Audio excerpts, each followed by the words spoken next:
The South Carolina Gamecocks were able to win in the Beamer Bowl to kick off the season with a nice win over Virginia Tech. We're here to get you caught up. Let's go.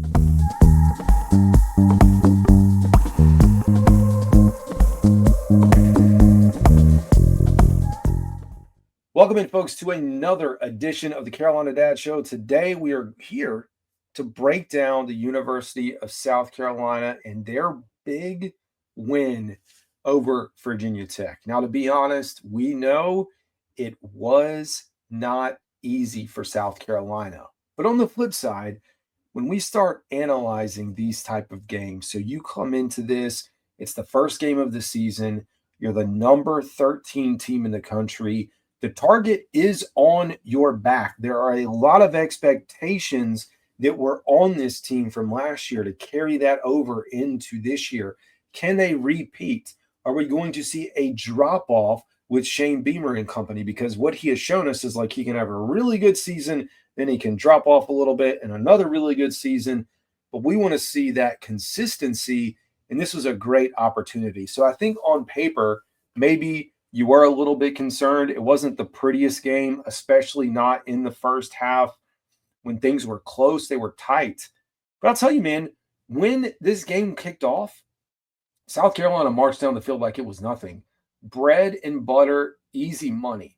And for folks that aren't following, and I'm going to assume that most of you guys are very in tune with who the play caller is for the University of South Carolina and Mike Shula. He coached none other than Cam Newton. And I know there's a lot of folks out there that compare LaNorris Sellers and his game to Cam Newton. I think they're different in their own ways. I think Sellers is going to be a better passer down the stretch, but they do have that unique skill set, their ability to run. We saw what LaNorris Sellers could do with his feet, how easy he can make it, what he can do, avoiding pressure when it feels like, hey, man, there's no way you're going to get this play off. And he does. But you sit here and think ACC, and again, I know some people may be down on the ACC, which is kind of normal, but you think about Miami this past weekend with a big win over Notre Dame, Florida State with an impressive win over Alabama. And if you're a Gamecocks fan, you can't look too far into the future, but you do sit back and say, okay, hold on, let's see. LSU with a very impressive win over Clemson. Gamecocks play both of those teams. I mean, the schedule just doesn't get easier for South Carolina. But this was a much-needed win. There is no preseason in college football, and I cannot emphasize enough, these teams need some time to figure it out. The team that you thought you had last year, the team that you thought you had in the spring, the team that you thought that you had here in camp changes as you go through this. And you're talking about not even getting Rasul back until like this past week. Pretty good game from Attaway, though, for being honest. But you think about combining all those things together and really figuring out the defensive side of the ball. That was my biggest question mark. You lose all this talent, and we're talking first and second round talent, even guys in later rounds, to the NFL.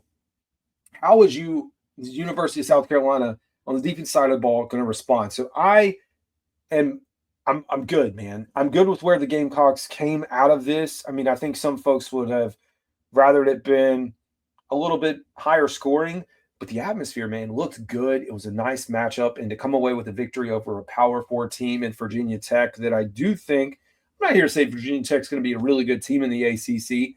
I think better.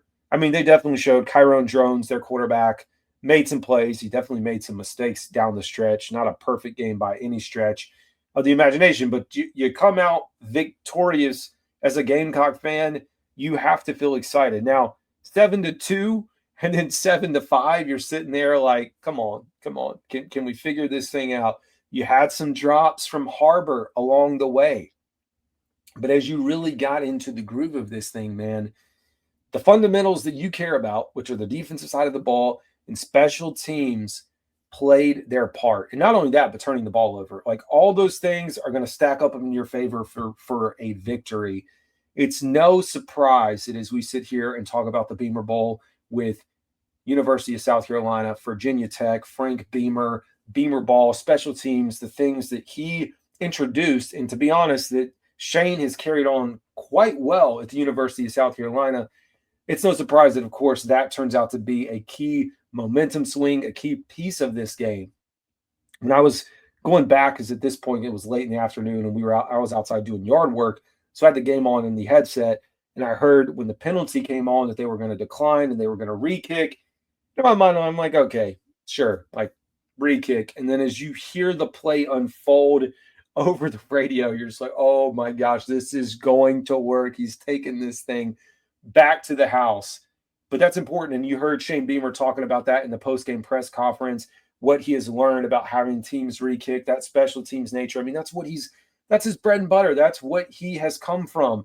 And for the South Carolina to deliver this, for folks that don't know, South Carolina had a completely revamped special teams unit across the board this season. So a lot of people to figure out who's going to return. And it may sound very basic to a non-football person, but as you're constructing your roster, trying to figure out, like, you got to have somebody back there that you can trust, but you also have somebody back there that you hope can bust the play open. And you have to have that. I mean, they were talking about having to replace snappers, holders, kick, like every piece of the special teams unit, fresh, brand new. We're going to get into the box score in a little bit, but of course, Gamecocks prevail. I think they held their own. They did what they were supposed to do. And these are the type of contests that you win, and it just etches it in your mind that we can win ugly games. We can win ugly games with defense. We don't have to be perfect, but if we play together as a unit, there's a chance we could do it. And to be honest, I look at this Gamecock team now, and it's early, so please don't, get mad at me.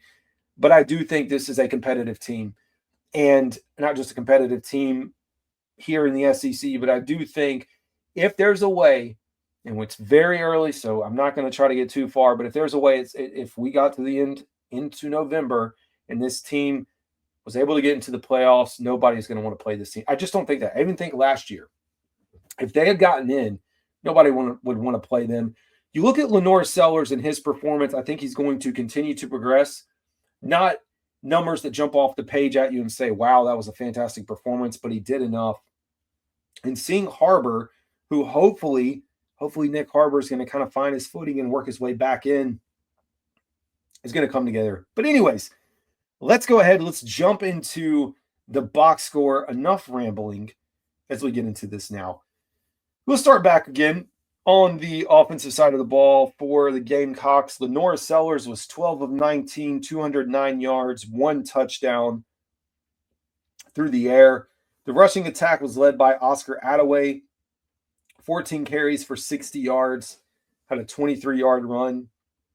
That was his longest. Rashul Fajan had 7 carries for 40 yards. 30 was his longest. And then LaNorris Sellers, who we know, that one designed run where he got into the end zone, man, it looked like it was not Cam Newton 101, but it was nice, man. From a guy that's a big Panthers fan that's watched a lot of Cam Newton football and seen this offense years ago, seeing that it's still kind of got some life here, I think Mike Shula is going to find some things. He's going to keep working with it, and he's going to make some magic happen.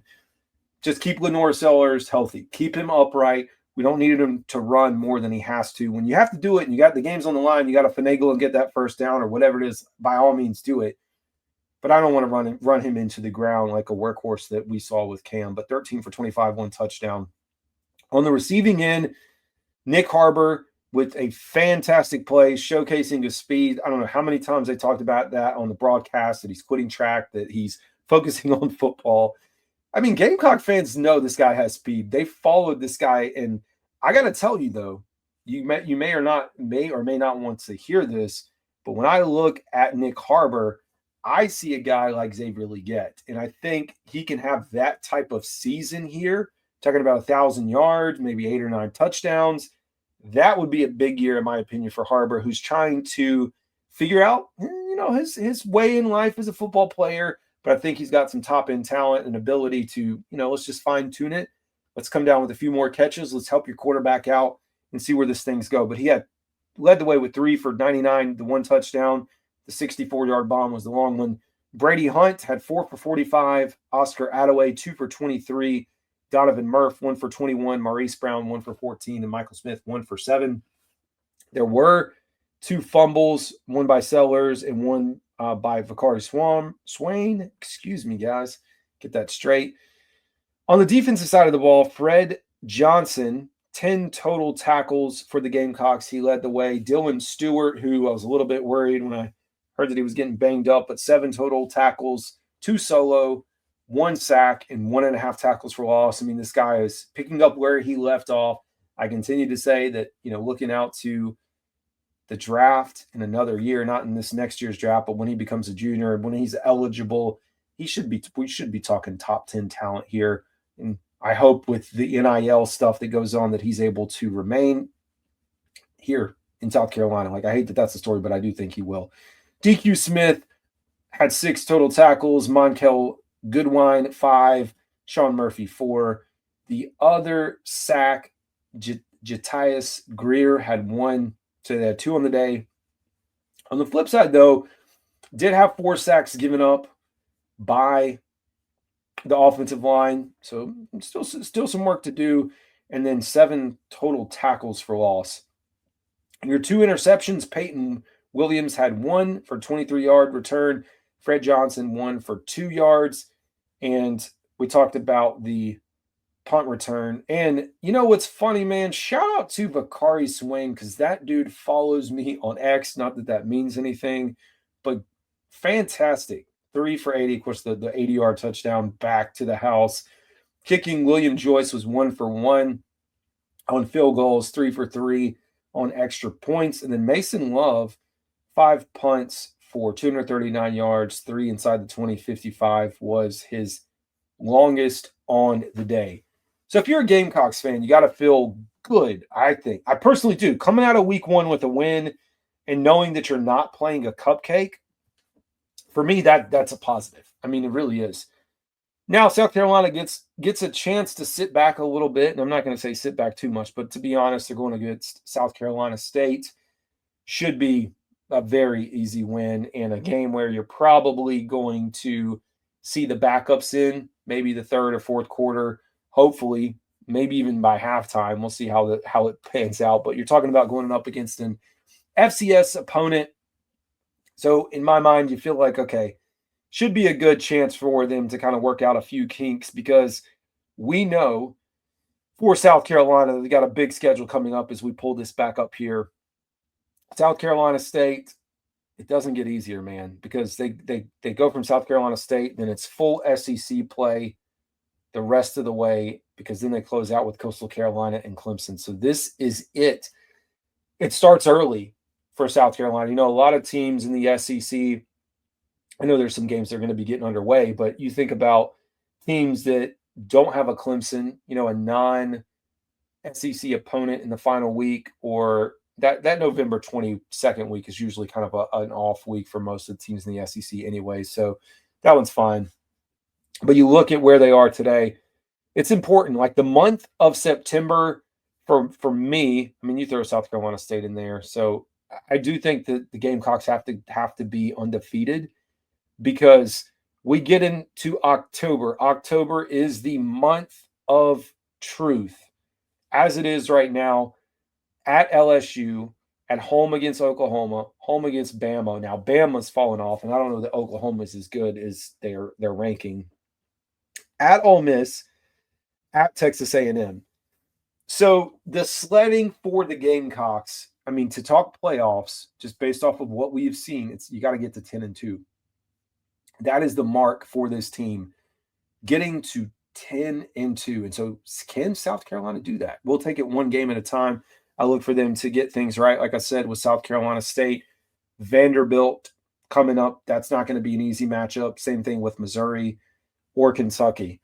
But to be honest, at least on paper, you have kind of the lower end of the SEC schedule first. I don't know if that's good or bad. You like to break some of these games up, but it does give you a chance to get prepared for that long stretch. And, man, LSU coming off that win against Clemson looks like one of the best teams in the country. Now, I personally thought Clemson is way better. I thought they were truly going to be competing for a title, but Cade Klubnik does not look the part, man. He really doesn't. So who knows? Anyways, folks, that is going to do it for today's episode. We will be back with a reaction coming to this game, getting you guys ready for Vanderbilt. As always, this is Carolina Dad. You'll have a good one.